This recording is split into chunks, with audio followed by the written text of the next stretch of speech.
Ces derniers temps, je me bute aux vidéos de speedrun Pokémon. Je trouve ça vraiment ultra intéressant. Certaines histoires sont incroyables. Et les catégories de speedrun donnent une autre vision sur la façon de jouer à Pokémon. Et en parlant de ces catégories, certaines d'entre elles sont un peu particulières, notamment le H%. Un speedrun où il faut reproduire à l'identique l'aventure de Sacha à Kanto que l'on peut voir dans l'anime. Et c'est, je pense, vraiment le pire speedrun Pokémon qui n'a jamais été créé. Car il va falloir capturer, faire évoluer et relâcher des Pokémon au même moment que lui. Et en prime, il faut se coltiner l'horrible Pikachu tout au long de l'aventure. Juste avant de commencer, petit disclaimer pour montrer les choses qui ne sont pas possibles de reproduire dans les jeux contrairement à l'anime. Donc pour que la run soit la plus fidèle à ce que Sacha a fait dans l'anime, les règles établies ont été les suivantes. Il faut s'appeler Sacha, bon dans le speedrun c'est H parce que la run se fait en anglais, capturer les Pokémon dans l'ordre de l'anime, relâcher les Pokémon dans l'ordre de l'anime, toujours avoir Pikachu avec soi, battre le conseil 4 et bien évidemment aucun glitch et aucune manip n'ont été autorisés. Et je trouve que ça rend vraiment le speedrun bien plus fun de cette façon. Avec tout ça d'établi, voyons voir comment ces règles se déroulent dans le speedrun. L'aventure se débute au Bourg-Palette et cette dernière commence en se nommant Sacha ainsi qu'en nommant le rival Régis. Bon, en vrai c'est H et Gary, mais pour les biens de la vidéo, je donne des noms en français. On obtient donc notre jeune et tendre Pikachu qui va bien nous faire perdre du temps pendant l'aventure, avec les animations qui s'activent pendant la partie. Mais avant de passer à la seconde règle, le premier combat contre Régis va déterminer en quoi son Evoli va évoluer. Et oui, car pour ceux qui le savaient pas, si on gagne, son Evoli va évoluer en Pyroli. Mais si on perd, il va évoluer en Aquali. Et ensuite, sur la route 22, si on le bat une seconde fois, son Evoli va évoluer en Voltali. Mais bon, le combat sur la route 22 va être skippé car il n'est pas nécessaire pour avancer sur le speedrun. Mais par contre, ce qui est nécessaire,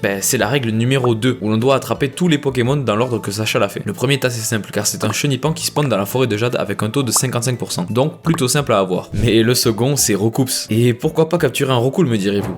Car Sacha n'a pas fait ça dans son aventure. Et le taux de spawn de Roucoups dans la forêt de Jade est un joli 1%, alors que Roucoule a 24% de chance d'apparaître. Donc il faut avoir assez de chance pour le trouver. Et bien évidemment, dans ce speedrun, toutes les manipulations d'aléatoire sont interdites. C'est pour mieux coller avec l'aléatoire que cette aventure est. Et pour aussi bien comprendre la souffrance de Sacha. Actuellement, le record du monde met juste en dessous de 18 minutes pour trouver son Roucoups. Et 1 minute de plus pour l'attraper. En prime, c'est uniquement avec des Pokéballs et un Pikachu qui ne résiste pas vraiment aux tornades du Roucoups. Donc il est assez commun de mourir face au Roucoups. Mais Sacha ne meurt jamais, donc on continue l'aventure. Et comme maintenant nous avons Roucoups, on peut maintenant évoluer Chenipan en Crise Acier puis en Papillusion. Puisque c'est ce que Sacha a fait juste après avoir capturé Roucoups. Le plus drôle dans tout ça, c'est que Papillusion, ça va être le meilleur Pokémon que l'on va utiliser dans la run pour un petit moment. On va l'utiliser à tous les combats de Argenta jusqu'à Azuria, comprenant Pierre, la Team Rocket et Ondine. Alors oui, Pikachu est utilisé dans l'anime pour combattre, mais il n'a jamais vraiment gagné ou perdu face aux champions d'arène. Et vu que les règles ne parlent pas de ça, les speedrunners vont complètement le négliger et utiliser les meilleurs Pokémon qu'ils possèdent pour les combats. Et donc Papillusion va être l'arme principale de ce début de partie. Il a des stats ok, mais si vous connaissez bien la première génération, vous savez que le type Psy était complètement broken. Et Papillusion apprend la capacité choc mental en début de partie, ce qui le rend très fort car il a une stat de spécial plutôt bonne. Et surtout que pas grand chose ne peut le stopper à ce niveau là du jeu. Du coup Azuria va passer la seconde partie de l'aventure de Sacha, qui va consister à obtenir les starters de Kanto. On a de la chance, car dans Pokémon Jaune, les 3 starters sont offerts au cours de l'aventure avec des conditions plutôt simples pour les obtenir. Contrairement à Pokémon Let's Go, on devait attraper un certain nombre de Pokémon pour les avoir. Pour Bulle Blizzard, la seule condition est que Pikachu soit heureux, ce qui est plutôt simple vu qu'on marche constamment avec lui pendant l'aventure. Pour Carapuce, il faut battre le Major Bob, alors que pour Salamèche, il n'y a pas de condition du tout. Il faut juste finir le pont Pépite pour pouvoir parler au PNJ qui nous l'échange. Et ce Salamèche va devenir le Pokémon principal pour le reste de la run. Et c'est là le problème, parce que Sacha a attrapé Colossinge avant d'avoir évolué son Salamèche. Ce qui fait qu'on va se trimballer un Salamèche tout au long de l'aventure et appuyer sur B à chaque fois qu'il va essayer d'évoluer jusqu'à l'arène numéro 6. Parce que Sacha n'a pas attrapé de Férocinge, mais à la place un Colossinge complètement évolué. Et le vrai problème autour de Colossinge, c'est que pour l'attraper, on peut uniquement le faire sur la route 23. Pour ceux qui le savent pas, cette route est située juste avant la grotte de la route Victoire. Ce qui veut donc dire qu'on doit récupérer tous ses badges, passer tous les portiques et avoir Seuf pour arriver là. Donc Salamèche va être utilisé pour le Major Bob, Erika, Koga et Morgan, ainsi que l'entièreté de la Team Rocket avant que l'on puisse voir Colossinge et le faire évoluer. Il reste encore une étape avant de récupérer Colossinge, à part capturer Krabi. Beaucoup d'entre vous ont sûrement vu l'épisode Pokémon le plus triste qui n'a jamais été sorti. Et pour répondre parfaitement aux règles de ce speedrun, il faut libérer ce bon vieux Papillusion qui aura été utile jusqu'à Céladopole. Et si vous trouvez déjà que cette action est vraiment cruelle, on doit aussi libérer le Colossinge avant d'attraper Grotanmorve. Mais après ces tristes moments, on peut déjà se diriger à l'étage du manoir des Cramoisil pour capturer directement Grotanmorve. Et c'est surtout un moment d'accalmie avant que la pire étape de ce speedrun arrive sur nous. Vous vous souvenez au début de la vidéo quand on a dit que certains Pokémon que Sacha capture se trouvent dans des épisodes qui ont été bannis? Pour ceux qui n'ont jamais vu ces épisodes, le numéro 35 était celui qui se déroulait au parc Safari. Et il n'a jamais été diffusé en Europe, uniquement au Japon. Et pour des raisons assez évidentes, notamment parce que le gardien du parc braque littéralement un fusil sur Sacha, ou essaye de tirer sur la Team Rocket à chaque fois qu'il le peut. Bon, pourquoi je parle de ça? Le truc c'est que Sacha a attrapé 29 Tauros à chaque fois qu'il a lancé une Safari Ball dans cet épisode. Et bon, dans l'anime il en a attrapé 30, mais Pierre lui en attrape un, donc les speedrunners ont décidé de n'en prendre que 29. Et c'est là que le cauchemar commence. Déjà, dans le parc Safari, Tauros n'a que 10% de chance d'apparaître. Ensuite, lorsqu'on croise un Tauros, il a 7,5% de chance de rentrer dans la Safari Ball. Et surtout, il faut répéter ça